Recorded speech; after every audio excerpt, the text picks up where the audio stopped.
On ne dit pas si c'était la journée ou si c'était le soir, mais ce qui est sûr, lorsqu'il y a une tempête, lorsque vous êtes, lorsque vous êtes dans l'océan, je ne sais pas si c'était l'océan, mais non, le lac, c'était dans le lac.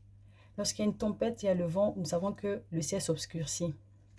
Et du coup, il y a eu du vent et tout, l'eau entrait dans la barque. Alors les disciples, la Bible dit bien que les disciples ont eu peur. Or, je vous ai dit, la peur, c'est le contraire de la foi. Ben, j'ai jugé un peu légèrement les... Je me suis mise un peu à critiquer légèrement. Hein. Ben, c'était une bonne critique, les disciples. J'ai dit, mais pourquoi ils ont eu peur? Et pourtant, ils ont été avec Jésus, ils ont vu Jésus faire des tas de miracles. Mais pourquoi ils ont eu peur dans la barque? Et je me suis répondu moi-même, ben, peut-être qu'ils n'avaient jamais vu faire, vous avez jamais vu Jésus faire un miracle sur les eaux. Ils l'ont vu faire des miracles sur la terre. Mais peut-être ils se sont dit, bon, sur les eaux, c'est sûr, voilà, il n'y arrivera pas. Parce que ça fait tout ce qu'ils ont vu. Mais pourquoi ils ont eu peur dans la barque? Après, je me suis dit, Rachel, c'est facile de les critiquer, de les juger. Mets-toi à leur place. Imaginez-vous, vous êtes un des disciples. Vous pouvez fermer les yeux. Moi, j'ai fait cet exercice-là. Vous fermez les yeux. Vous faites comme si vous étiez là, dans la barque. C'est pas les barques actuelles, hein, qui est bien garnie, un châssis vraiment qui résiste au vent et tout. Mais ce sont les anciens barques de cette époque-là. Ça veut dire à moins de tempête, et tout l'eau entrait déjà facilement et tout. Alors j'ai imaginé que je suis là, à la place d'un des disciples, je ne sais pas lequel, et l'eau commence à entrer dans la barque, la tempête, le vent soufflait, et Jésus est à côté. Comment je me suis posé la question, certaines questions j'ai essayé même écrites. Qu'est-ce que j'aurais ressenti si j'étais dans ce bateau? Vous pouvez faire cet exercice-là. Mettez-vous à la place d'un des disciples. C'est vrai que j'aurais peur. Je me suis dit, ouais, voilà, j'aurais peur, oui.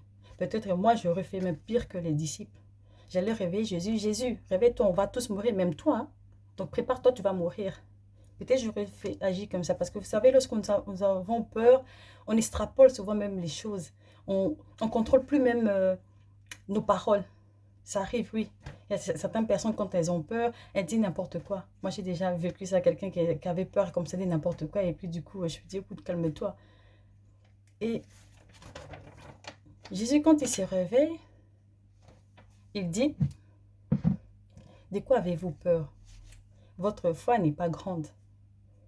Remarquez, Jésus parlait tout le temps de la foi. Parce qu'il savait que c'est ça la base de la vie chrétienne. C'est ça la base même de la croyance. Alors pourquoi avez-vous peur? J'ai dit, avec tout ce que j'ai fait, pourquoi vous avez peur?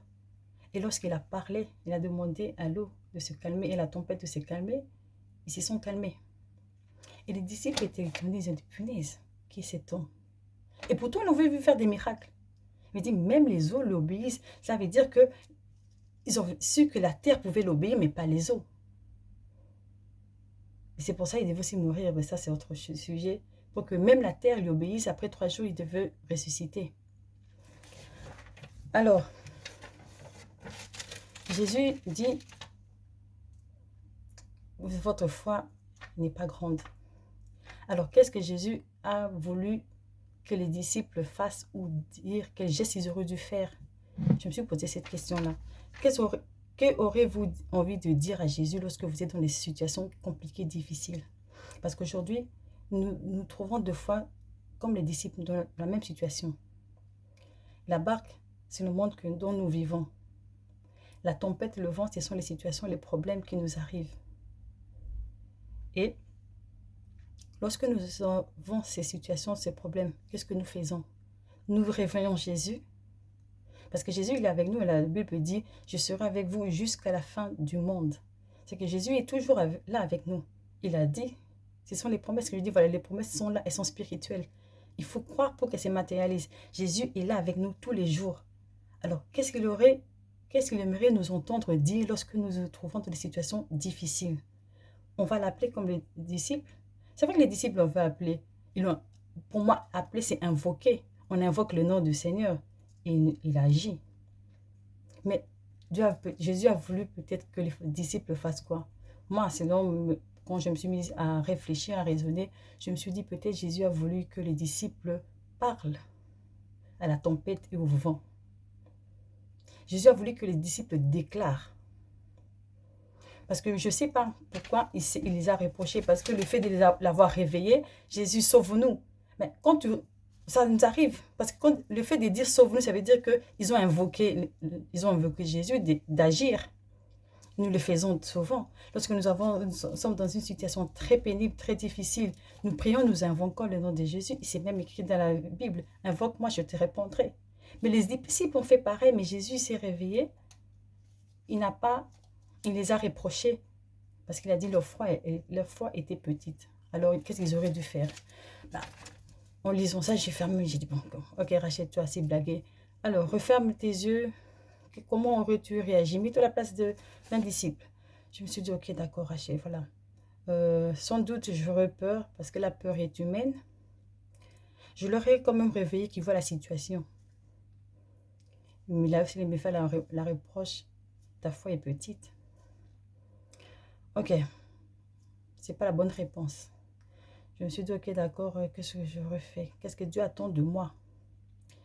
Je dis peut-être, après je me suis dit, ouais, peut-être Dieu attend que je puisse invoquer moi, que je puisse déclarer, pas invoquer, je puisse déclarer, parler, demander au vent et à la tempête de s'arrêter, de stopper.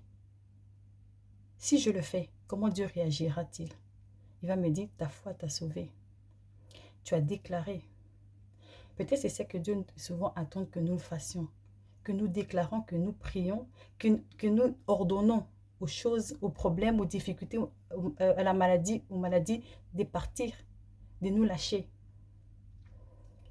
C'est vrai qu'il est bon d'invoquer le Seigneur, oui. Nous pouvons l'invoquer et tout. Mais souvent, il est bon aussi de déclarer.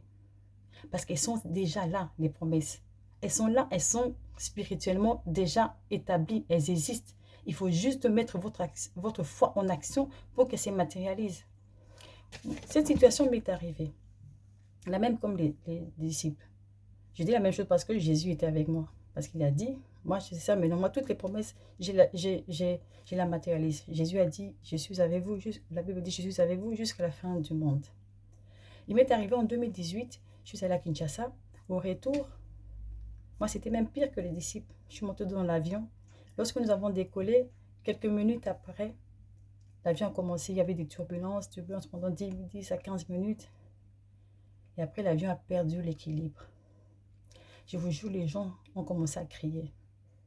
C'était pratiquement aussi un cas similaire. Bon, moi, je vous dis, hein, sincèrement, je préfère la barque que l'avion.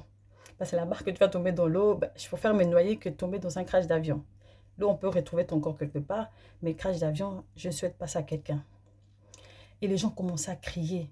Les portes commençaient à s'ouvrir. Et j'étais là, ce que j'étais assise, je voyais les hôtesses de l'air. Elles étaient là, elles avaient peur. Et pourtant, elles ont l'habitude.